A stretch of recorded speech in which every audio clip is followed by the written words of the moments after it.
ಪ್ರಧಾನಿ ನರೇಂದ್ರ ಮೋದಿ ರಷ್ಯಾ ಭೇಟಿ ರದ್ದಾಗಿದೆ. ಮೇ 9ರಂದು ರಷ್ಯಾಕ್ಕೆ ಭೇಟಿ ನೀಡಬೇಕಿದ್ದ ಪ್ರಧಾನಿ ಮೋದಿ ಮಾಸ್ಕೋದಲ್ಲಿ ವಿಕ್ಟರಿ ಡೇ ಪರೇಡ್ನಲ್ಲಿ ಭಾಗವಹಿಸಬೇಕಿತ್ತು. ಆದರೆ ದೇಶದಲ್ಲಿ ಯುದ್ಧದ ವಾತಾವರಣ ಇರೋದ್ರಿಂದಾಗಿ ಮೇ 9ನೇ ತಾರೀಕು ರಷ್ಯಾಕ್ಕೆ ಭೇಟಿ ಕೊಡುವುದನ್ನು ರದ್ದು ಮಾಡಲಾಗಿದೆ. ಮಾಸ್ಕೋದಲ್ಲಿ ವಿಕ್ಟರಿ ಡೇ ಪರೇಡ್ನಲ್ಲಿ ಭಾಗವಹಿಸಬೇಕಾಗಿತ್ತು. ಪ್ರಧಾನಿ ಮೋದಿಯೂ ಕೂಡ ಅತಿಥಿಯಾಗಿದ್ದರು. ನಾಜಿ ಜರ್ಮನಿ ವಿರುದ್ಧ ರಷ್ಯಾ ಗೆದ್ದ ಆ ಒಂದು ಸಂಭ್ರಮ 80ನೇ ವರ್ಷಾಚರಣೆ ಅದು. ಸೊ ವಿಕ್ಟರಿ ಡೇನಲ್ಲಿ ಪಾಲ್ಗೊಳ್ಳಲಿರುವಂತಹ ರಾಜತಾಂತ್ರಿಕ ನಿಯೋಗ ಪ್ರಧಾನಿ ನರೇಂದ್ರ ಮೋದಿ ರಷ್ಯಾ ಭೇಟಿಗೆ ರದ್ದಾಗಿದೆ. ಪಹಲ್ಗಾಮ್ ದಾಳಿ ಬೆನ್ನಲ್ಲೇ ರಷ್ಯಾ ಭೇಟಿ ರದ್ದು.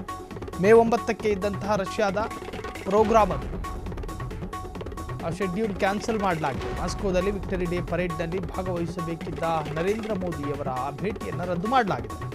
ನಾಜಿ ಜರ್ಮನಿಯ ವಿರುದ್ಧ ರಷ್ಯಾ ಗೆದ್ದ 80ನೇ ವರ್ಷಾಚರಣೆ ಅದು. ಪ್ರಧಾನಿ ಮೋದಿ ಬರಲು ರಾಜತಾಂತ್ರಿಕ ನಿಯೋಗದ ಆ ಭೇಟಿ ಈಗ ರದ್ದು ಮಾಡಲಾಗಿದೆ. ಪಹಲ್ಗಾಮ್ ದಾಳಿಯ ಬೆನ್ನಲ್ಲೇ ರದ್ದಾಗಿದೆ. ವಿಕ್ಟರಿ ಡೇನಲ್ಲಿ ಪಾಲ್ಗೊಳ್ಳಬೇಕಿದ್ದಂಥ ರಾಜತಾಂತ್ರಿಕ ನಿಯೋಗ ಸೊ ಅದನ್ನು ರದ್ದು ಮಾಡಿ 1ರಿಂದ 2ರಂದು 3 ರಾಜ್ಯಗಳಿಗೆ ಮೋದಿ ಪ್ರವಾಸ ಮಾಡ್ತಾರೆ. ನಾಳೆ ಕೇರಳಕ್ಕೆ ಭೇಟಿ ನೀಡಲಿರುವಂತಹ ಪ್ರಧಾನಿ ಮೋದಿ ಮೇ 2ರಂದು ಆಂಧ್ರ ಪ್ರದೇಶಕ್ಕೆ ಭೇಟಿ ನೀಡಲಿರುವಂತಹ ಪ್ರಧಾನಿ ಆಂಧ್ರದ ಹೊಸ ರಾಜಧಾನಿ ಅಮರಾವತಿ ನಿರ್ಮಾಣ ಕಾಮಗಾರಿಗೆ ಚಾಲನೆಯನ್ನು ನೀಡಲಿದ್ದಾರೆ. ಮೇ 1ರಂದು ಮಹಾರಾಷ್ಟ್ರಕ್ಕೆ ಭೇಟಿ ನೀಡಲಿರುವ ಪ್ರಧಾನಿ ಮುಂಬೈನಲ್ಲಿ ವಿಶ್ವ ಆಡಿಯೋ ವಿಡಿಯೋ ಸಮ್ಮೇಳನದಲ್ಲಿ ಭಾಗಿಯಾಗಲಿದ್ದಾರೆ.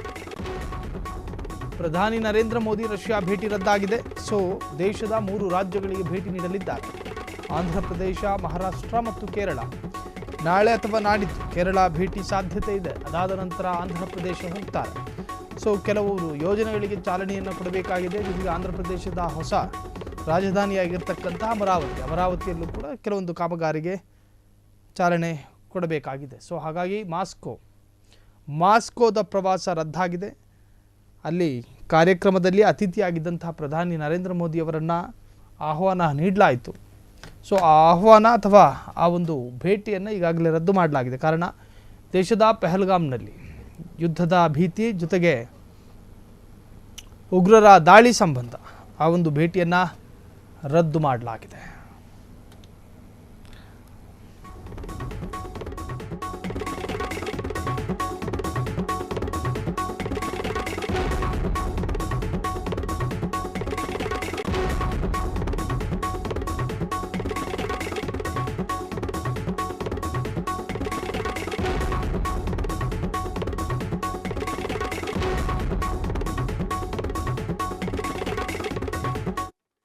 ಪ್ರಧಾನಿ ನರೇಂದ್ರ ಮೋದಿ ಸರ್ಕಾರದಿಂದ ಮಹತ್ವದ ಸುದ್ದಿಗೋಷ್ಠಿ. ಮಹತ್ವದ 3 ಸಭೆಗಳ ಬಳಿಕ ಮೋದಿ ಸರ್ಕಾರದಿಂದ ಸುದ್ದಿಗೋಷ್ಠಿ.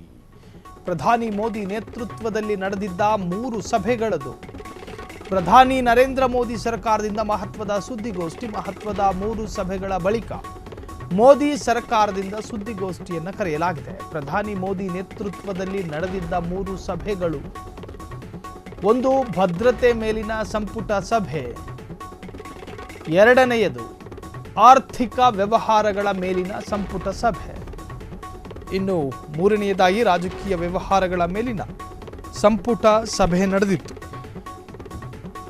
ಆ ಬಳಿಕ ಪ್ರತ್ಯೇಕ ಸಭೆ ನಡೆಸಿದ ಪ್ರಧಾನಿ ನರೇಂದ್ರ ಮೋದಿ ಕೇಂದ್ರ ಗೃಹ ಸಚಿವ ಅಮಿತ್ ಶಾ, ರಕ್ಷಣಾ ಸಚಿವ ರಾಜನಾಥ್ ಸಿಂಗ್ ಹೀಗೆ ಆ 2 ಸಚಿವರ ಜೊತೆಗೆ ಪ್ರತ್ಯೇಕ ಸಭೆ ನಡೆಸಿದ್ದಂತಹ ಪ್ರಧಾನಿ ಮೋದಿ ಈ ಎಲ್ಲ ಸಭೆಗಳಲ್ಲಿ ತೆಗೆದುಕೊಳ್ಳಲಾಗಿರುವ ನಿರ್ಧಾರಗಳ ಬಗ್ಗೆ ಮಾಹಿತಿಯನ್ನು ಕಲೆ ಹಾಕಿದ್ದಾರೆ. ಪ್ರಧಾನಿ ನರೇಂದ್ರ ಮೋದಿ ಸರ್ಕಾರದಿಂದ ಮಹತ್ವದ ಸುದ್ದಿಗೋಷ್ಠಿಯನ್ನು ಏರ್ಪಾಡು ಮಾಡಲಾಗಿದೆ.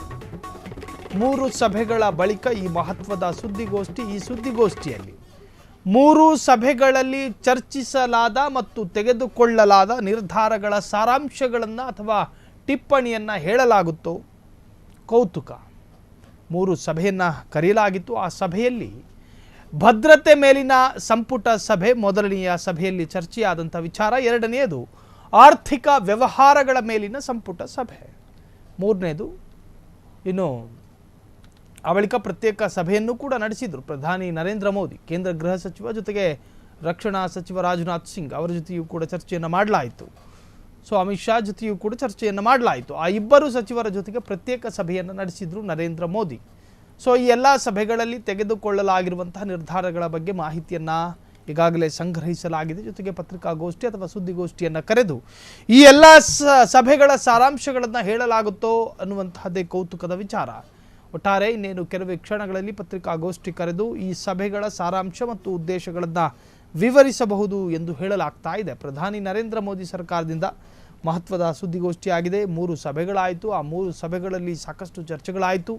ಮಹತ್ವದ ತೀರ್ಮಾನಗಳನ್ನು ಕೂಡ ತೆಗೆದುಕೊಳ್ಳಲಾಗಿದೆ. ಸುದೀರ್ಘ ಚರ್ಚೆಯಲ್ಲಿ ದೇಶದ ರಕ್ಷಣೆ ಮತ್ತು ನ್ಯಾಷನಲ್ ಸೆಕ್ಯೂರಿಟಿ ಜೊತೆಗೆ ಆರ್ಥಿಕ ವ್ಯವಹಾರ, ದೇಶೀಯ ನಡುವಿನ ಆರ್ಥಿಕ ವ್ಯವಹಾರ ಅಥವಾ ಸರ್ಕಾರದ ಬೊಕ್ಕಸದ ಆರ್ಥಿಕ ಆದಾಯದ ಬಗ್ಗೆ ಈ ಎಲ್ಲ ಚರ್ಚೆಗಳು ಕೂಡ ಇವತ್ತಿನ 3 ಸಭೆಯಲ್ಲಿ ನಡೆದಿದೆ. ಅದರಲ್ಲೂ ಕೂಡ ವಿಶೇಷವಾಗಿ ರಾಜನಾಥ್ ಸಿಂಗ್ ಜೊತೆಗೆ ಅಮಿತ್ ಶಾ ಇವರಿಬ್ಬರ ಜೊತೆ, ಒಬ್ಬರು ರಕ್ಷಣಾ ಸಚಿವರು, ಇನ್ನೊಬ್ಬರು ಗೃಹ ಸಚಿವರು, ಇಬ್ಬರ ಜೊತೆಯೂ ಕೂಡ ಪ್ರತ್ಯೇಕ ಸಭೆ ನಡೆಸಲಾಗಿದೆ. ಒಟ್ಟಾರೆ ಪತ್ರಿಕಾಗೋಷ್ಠಿಯಲ್ಲಿ ಈ ಸಭೆಗಳ ಸಾರಾಂಶಗಳನ್ನು ಹೇಳಲಾಗುತ್ತೋ ಕಾದು ನೋಡಬೇಕಿದೆ.